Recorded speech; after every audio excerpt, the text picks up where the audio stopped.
peux avoir le ciseau. On met devant la salle. S'il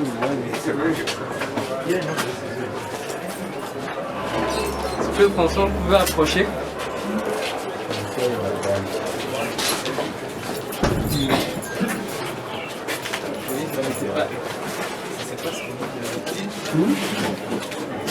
Pas l'habitude d'inaugurer les centres.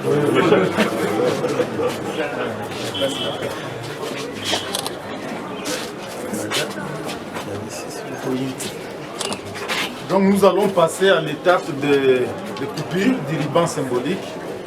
Donc ça c'est dans nos habitudes, lors des cérémonies d'inauguration. La fiche qui est là, c'est la fiche qui présente les contributeurs, les gens qui ont vraiment contribué pour l'existence de ces centres à l'IOB. Donc nous avons l'honneur aujourd'hui de demander au secrétaire général académique de l'IOB de nous aider à inaugurer ces centres à travers la coupure du ruban symbolique.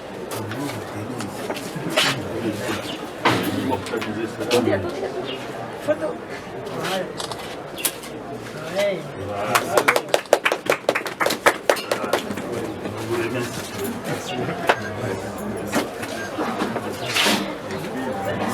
Donc à l'intérieur, vous aurez des explications de nos scientifiques qui sont en train de se spécialiser dans ces domaines précis.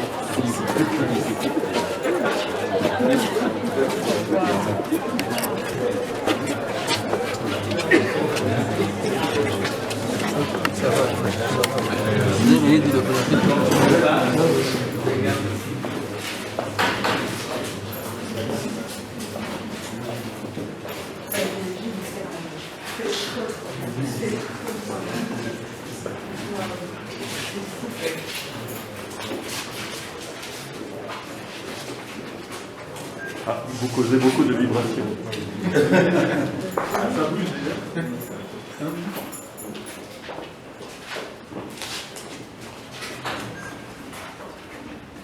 Merci, nous vous accueillons dans cette belle salle de Cyrina.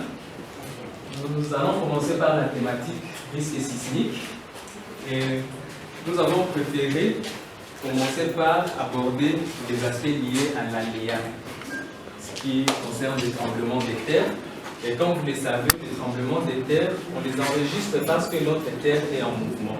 Il y a une dynamique interne, c'est pourquoi on parle de la géodynamique. Géo-terre, dynamique parce que la terre est en mouvement. Et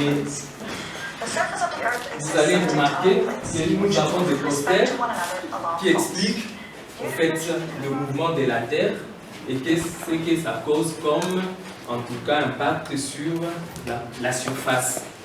Et là on présente la structure de la terre, les différentes enveloppes internes de la terre, et on présente aussi les grandes plaques lithosphériques que nous avons à la surface de la terre, et aussi les zones qui sont actives à la surface de la terre, que ce soit les zones de convergence de plaques, que ce soit les zones de divergence de plaques, que ce soit les zones de coulissage.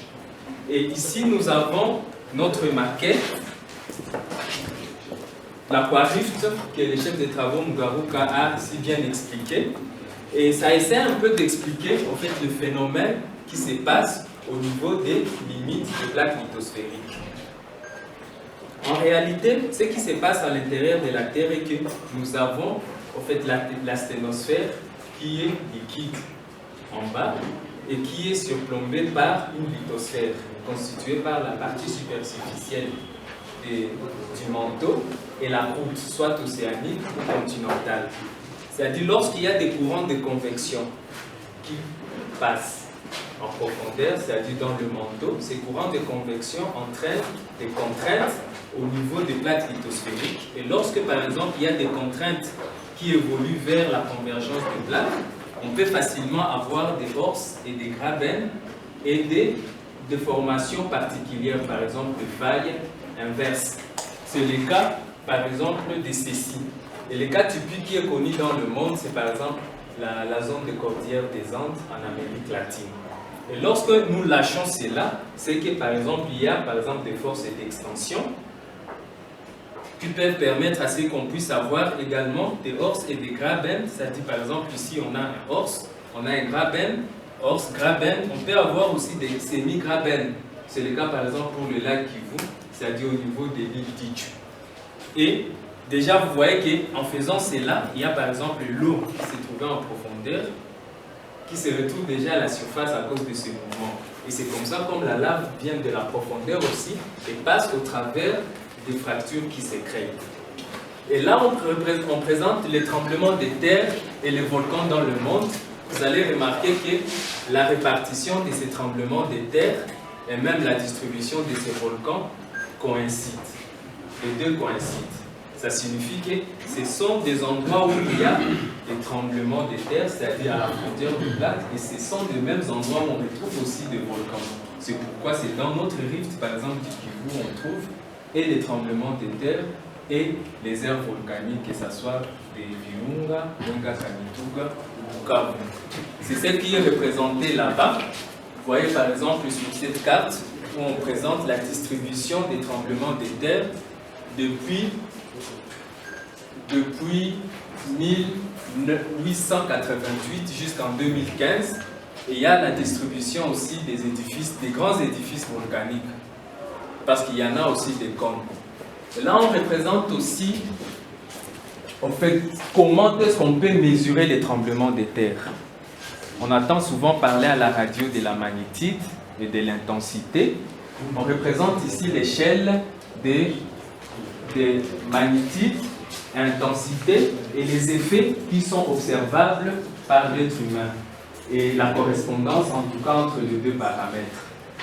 Je vous invite aussi à voir ceci. Étant donné qu'il y a des tremblements de terre qui se produisent, c'est-à-dire, on peut dire, le sismologue enregistre les signaux, c'est-à-dire des ondes. Parce que lorsqu'il y a un branlement brutal du sol, il y a des ondes qui se propagent, il y a des ondes de volume et des ondes de surface qui sont enregistrées par des matériels, par exemple, très sophistiqués.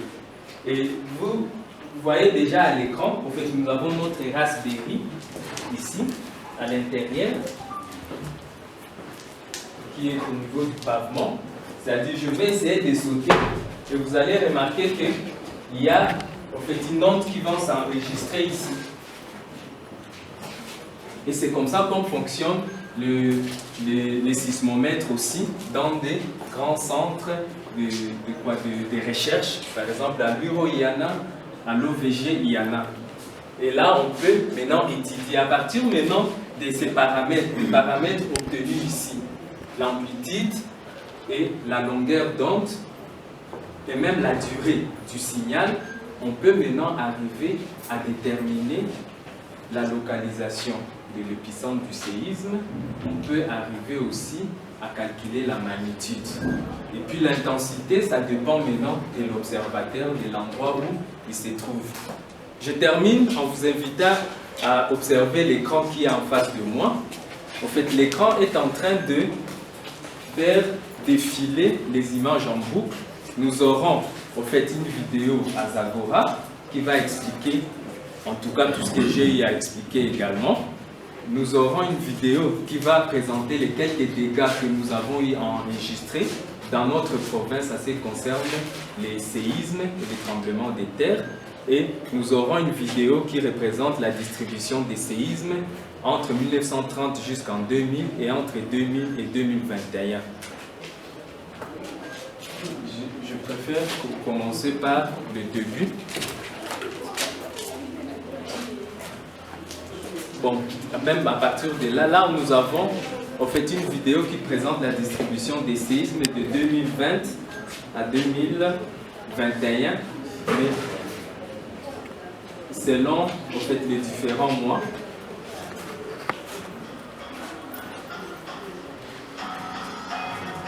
Et là, ce sont les magnitudes qui ont été enregistrées. En fait, la grandeur du point de pan de